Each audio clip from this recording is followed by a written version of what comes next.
Hey guys, Yuvraj here once again from Brainstorm Force, the makers of Schema Pro. And in today's video, I'm going to show you how to use the software application schema on your website and get rich results for your website using Schema Pro. So let's get started. So first things first, what are the benefits of having the software application schema on your website? Well, let me share some examples with you. So this is the first example that I'd like to show you. It's a simple search for Angry Birds, a very popular game. I made the query Angry Birds for Android, and this is something that you would see in the search results. My browser is resized for a mobile device, the iPhone 10 specifically, because the rich results for the software application schema are prominent on mobile devices but not on desktops. So if you make the same query on desktops, it's likely that you will not see something like this. So let's look at some of the specific benefits of having the software application schema in these SERPs. So this is a card that you see in the SERPs, and the first benefit that I notice is the ratings. Now these star ratings are very sought after, and having them for your website in the SERPs is a benefit, a huge benefit that you should go for. Now obviously this is coming not from the Play Store but from a third-party website. I don't know the reputation of this website. Otherwise I'd expect the Angry Birds app to have maybe 1 million or more ratings in the App Store. So I can also see the price, which is free, and the platforms that it is available for. Now technically it's also available for Android, iOS, Macs, I don't know, maybe desktops as well. But right now the schema is coming from this website and it's listed as Android. That's why you see only Android here in the SERPs. So let's take one more example. So this is another example of the software application schema. I searched for Pushbullet, which is a popular application for syncing your messages and SMS between devices.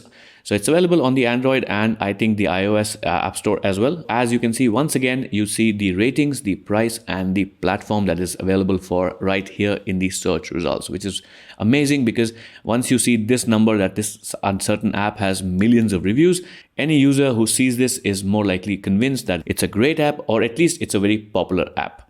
Let's take one more example. So I also searched for the Google Earth app, and this is the result I saw from Google Play. The app is free and I get an install button right in the search results. Why did I search for Google Earth? It'll become clear in a second. So the benefits of having the software application schema are, I think, quite clear for you.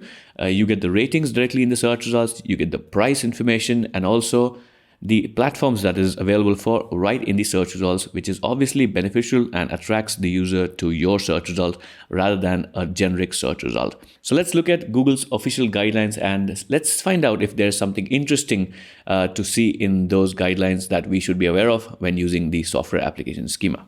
Alright, this is the page where the software app or the schema guidelines for the software applications are present, and probably you notice the first example that Google is showing is Google Earth, and I tried to replicate the same example. That's why I shared the example of Google Earth.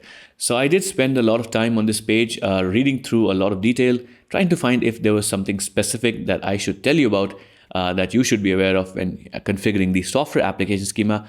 But fortunately or unfortunately, I could not find anything specific that I needed to highlight. If you watched any of my previous videos, there was always something that I usually highlighted from the guidelines that was important to keep in consideration.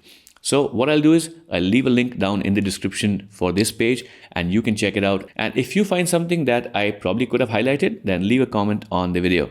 Okay, so let's get back to our website and start adding the software application schema on our website. So we're inside the magical world of WordPress, and to start creating schema, I'll go to settings and use Schema Pro. Since I'm creating a new type of schema, I don't have any schemas created right now. I'll go to the add new option or button. From all the schema types that are supported inside Schema Pro, I need to find the software application schema and select it. So I'll select the software application schema and click the next button. So these are the targeting options, and these help us tell Schema Pro where this schema should be applied. Do you want the schema to be on a particular page, post, your entire website, or a specific set of pages? You can have all kinds of options using these targeting options. So you have two kinds of targeting options. You have enable and exclude, enable, disable, whatever you like to call it. The enable on and exclude on are the official terms that we've used. So the idea is that you set rules here and here. And whenever a page or post or taxonomy category qualifies in these rules, they get the schema. And whenever a page, post, taxonomy qualifies in these rules or the exclusion rules, they do not get the schema. So let's talk about the software application schema for a second. And there are multiple ways that you can implement a schema on your website. And I'll just highlight a couple of ways that I would approach it. The first would be to create a general type of schema and use it for every software application that I talk about. And the second approach would be to create different kinds of schema for the different kind of softwares that I talk about, and then use that schema on specific pages only. Now, both of these obviously have their limitations. The first one, you'll have to have a little bit of manual work. And the second approach will work if you have a limited number of schemas. Otherwise, you'll have to create a lot of different kinds of schema for different software applications that you talk about on your website. Since this is just a demonstration video, what I'm going to do is apply the schema on a specific category or taxonomy only, but I'll configure it in a way that it can be applied to multiple types of software applications. If you didn't understand what I meant, don't worry. As we make progress in the video, it'll become very clear. Otherwise, leave a comment down below if you have any confusions and I'll clarify them instantly. So let's start with the rules. So what I'm going to do is show you all the rules that you have, or all the different options you have to create inclusion and exclusion rules. So here are all the options. So you have the option to target all singulars. That means all the pages, post and custom post types, singulars for custom post types on your website. Only the front page of your website, all the posts, all the pages. And if you have custom post types, they will also show up here. So all custom layouts can also be targeted, or all custom posts can also be targeted with Schema Pro. And you also have the option of targeting specific pages, posts, and archives. And obviously taxonomies can also be targeted. So what I'm going to do is select this option, and I'm going to type in the name of a specific tag that I've created just for this example. All right, so as I entered the name of the tag, so Schema Pro has found two matches based on the keywords that I mentioned. Angry Birds was my keyword. So Schema Pro has found a post and also a tag for this. So if I select the post, the schema will only be applied to this particular post. And if I select the tag, then all the posts that have the Angry Birds tag will get the schema that we are creating. So I'll select the tag because I want to configure the schema in a way that multiple pages and posts can be covered. So I'll select this and I'll click the next button. All right, schema has been created. Let's go to the next step where we'll configure the schema. So this is the schema editing screen or the schema configuration screen.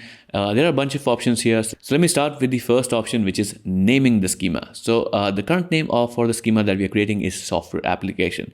Now, as I mentioned, there are two different kinds of approaches you can take. So if you're taking the second approach, you'll probably have to name the schema in a way that it is easily identifiable what type of software application you're targeting with the schema. I'll leave it as it is because I'm trying to cover all the different kinds of software application with my schema. But you do have the option of naming it. The second option are the targeting options, which we just covered. So I'm not going to do that again, but you can come back and change and configure them once again if you need to. Coming to the next and the last option is the all schema fields option. Now this is where we tell Schema Pro how to configure the schema. Now obviously schema needs some data to operate. Where does that data come from? You can enter the data in the schema manually, but then that would defeat the purpose of having the plugin like this, right? So what we'll do here is configure some of the data to existing data from our pages and posts, and Schema Pro will pull that data for all the different pages and posts that the schema is being done on. So what Schema Pro allows you to do is map the schema fields to your website's metadata, your post metadata, or some custom fields, which automates the process and makes your life easier. You'll understand what I'm talking about when we start talking about the fields. But before we do that, I like to highlight an important thing, which is this link right here. So all the different kinds of schemas that you have on a website, we always include a link to a supporting blog post on our website. So if you click this link, it will open up the blog post on our website, which describes the process that we just talked about in this video in a lot more detail, and also highlight the process or highlight the details about the schema fields, that how you need to configure them. So if my explanation of the fields is insufficient for you, you can always refer to this blog post. And for all you guys who are not Schema Pro users, I'll leave a link down in the description for this blog post as well, so you can check it out at your leisure. Let's get back to our website. Back in the website, let's start talking about the fields. But before that, one more interruption. I'd like to point out that there are two types of field that you need to configure with Schema. The first type are mandatory fields, which are highlighted with this red asterisk, multiplication, or star sign. As you can see, the application name and the price are mandatory fields. So you have to fill them in if you want to qualify for rich results. Otherwise, your schema will not be valid. The second type of fields are not mandatory. They are recommended fields. And all the other fields that you see here, which do not have a red asterisk sign, are recommended fields. Now, as the name suggests, these are recommended fields. They're not mandatory fields, but the more data you can give to Google, the better results you get. So we also recommend that you fill in the maximum amount of information you can practically fill in on the fields to get the maximum benefits of schema. So with that out of the way, let's start talking about the fields themselves. The first is the application title. And as I mentioned, you have the option of mapping the schema fields to some data from your post. And you can see the title of the post is being mapped to the application name right here. So let's look at some of the other options that you have, or the other variables that you can map your existing schema fields to. So if I click the link drop down menu right here, you see all the different kinds of metadata. So you have some site metadata, you have some post metadata, you have some custom field options. So you can map it to existing custom fields. You can also map it to new custom fields, which means that you'll be able to fill in the information on the post itself. And then you also have the option of a fixed text. So if the schema does not change, or a specific kind of data does not change throughout the existence of the schema or your website, then you can choose the fixed option and then just fill in the information there. So right now the title looks fine because the title of the post that we selected, if you remember from the previous example or from the targeting options, the title of the post is also Angry Birds, which serves the purpose right here. So let's select the title once again. The next option is the application type. And here we tell Google what kind of application are we mentioning. Is it a game? Is it a utility application? Is it a business application? Or is it a social networking app? Here we configure that information. So what we're going to do is select the drop down menu right here once again and choose the fixed option, as the schema data in this field has to come from a list of predefined application types that Google has shortlisted. And I'll show you the list in a second. For now, let's choose the fixed option, and you'll see another drop down menu come up here. And if you click right here, you'll see all the different kinds of options that come up. So you have business app, game, multimedia, mobile, web, and a bunch of other options. So since Angry Birds is a game, so I'm going to select the game app. And here are Google's guidelines mentioning the same thing, the same kinds of things. The difference being that you don't have to type this in. You can select from a drop down list and Schema Pro will do the rest. The next option is operating system. Which operating systems does this application support? Linux, Windows, iOS, Android. You need to enter all that information here. Now, since I'm taking the first approach that I want to keep the schema open for different kinds of applications, I'm not going to configure it here. And what I'm going to do is configure this option on the post itself, because different applications might have different support for different operating systems. So I'm going to leave it to the new custom fields, which means I'm going to configure this option on the post itself. Next option is the price. Again, the price can vary application by application, so I'm not going to configure it right here. I'm going to configure it on the page or the post itself. The next option is the currency. Now, since you can always find the price of an application in different currencies by doing some math, what I can do is select one kind of currency that I'm going to take as a reference. So I'm going to select the drop down menu once again and choose the fixed option, which will open up this drop down right here. And from this option, I'm going to select US dollars. So I'm going to type it in. Okay, the next option is the application image. Now this is already configured to the featured image of the post. So this saves us a lot of time, because every time we create a new post, the schema field in the application image will be mapped to the featured image of the post, which makes our job easier. The next option is the ratings option. Here you have two options to choose from. You can either accept users ratings. That means users will be able to rate the software application on your post, or you can provide a fixed rating from your end to Google by selecting the fixed rating option. Now this will open up another field, which is the review count, because ratings and reviews both have to come together to provide some context to the user, because 1 5-star ratings is not enough. You also need to understand how many people have actually used the app and rated it. Now coming back to the approach once again, since I'm using the first approach, I cannot use the user ratings, neither will I use the fixed rating options. What I'm going to do is leave it on the post itself. So I'm going to leave it at the new custom field option. That means I'm going to configure it on the post itself. All right, we've configured the schema. So what I'm going to do is save the schema, open up a post on our website, and then we'll configure the rest of the options on the post. So let me start by saving the schema or updating the schema. Okay, schema is now updated. Let's head to the post. All right, so this is the post. The post title is Angry Birds. It has the tag Angry Birds. That means the schema is qualified to be on this page. Obviously, it's a dummy post. There's not much information. It's just random text. And I'm using the Gutenberg or the block editor. So I have the post content here and the document and the block settings right here. And to see the schema that we have added to the post, all I have to do is scroll down to the bottom of the post and we see all the options that we just saw in the previous field or the previous page.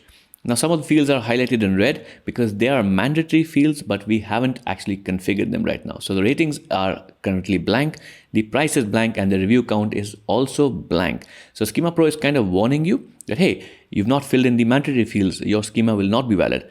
And we also have a handy feature inside Schema Pro that you can enable. And what that will do is when the feature is enabled, whenever you do not fill in all the required mandatory fields and are at the risk of your schema failing, so what Schema Pro will do is it will not add the schema to your post entirely to avoid a penalty or avoid any issues with Google. Because in most cases, it is better to have no schema at all rather than have incorrect schema or incomplete schema.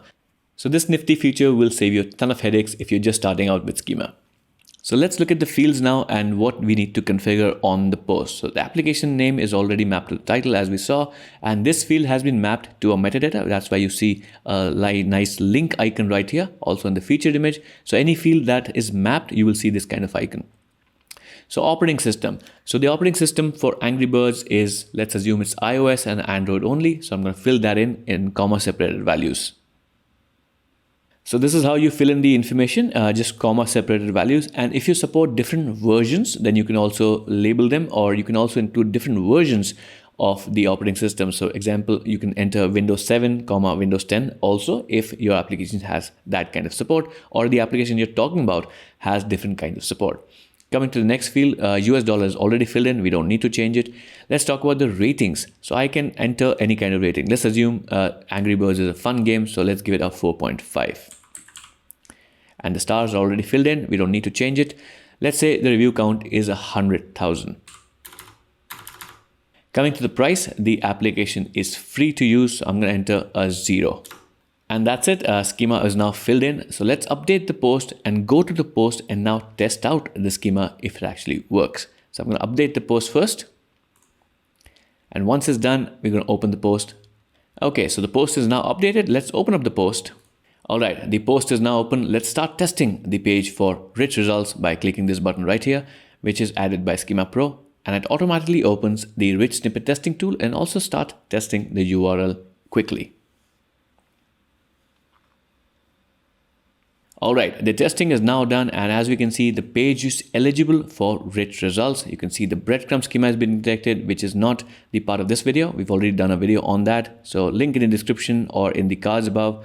The review snippets is also coming up because we also included the reviews for the application that we're talking about. And coming to the meat of the video, which is the software applications schema, and it's been detected and it looks perfect.